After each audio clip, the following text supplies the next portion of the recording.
Thank you for joining me. I'm Alex, and this is our continuing coverage of airline stocks, in which we continue with not an airline. Weird. So, Expedia does air travel mostly, also other travels and pretty much everything else. I was also going to do Trivago, but come to find out that Expedia owns most of that, and come to find out that Trivago is German. Who knew? So anyway, the price is $108.62, which gives them a market cap of $16 billion. Dividend yield currently 1.25% with a 39% payout ratio, which is decent.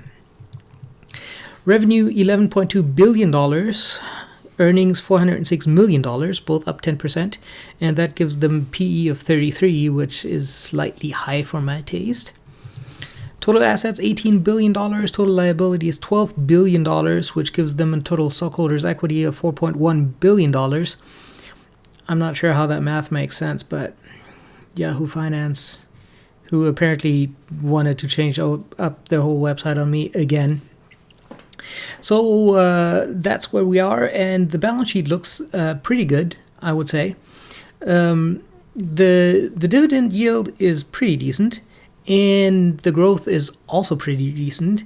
I'm just not sure if it justifies a PE of 33. So it would take them about 5 years to get that PE to a reasonable level, and that's just way too long for me. So I'm definitely not going to be investing in this stock. But I would say that it still makes sense for a lot of people because the balance sheet is pretty good. The business model is fairly solid, and obviously they're losing a lot of vacationers during recessions, but beyond that, I think that especially with a payout ratio of 39%, they're still making enough money to get through recessions and maybe get better on the other side. So again, I'm not recommending the stock to anyone at this point because the PE is just too high for me, especially with only 10% growth. And the dividend yield does not compensate for that very well. But reasonably solid.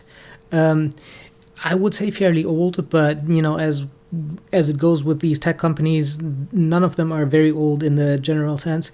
So they do know what they're doing, and they're fairly solid, so they'll probably be around in 10 years. But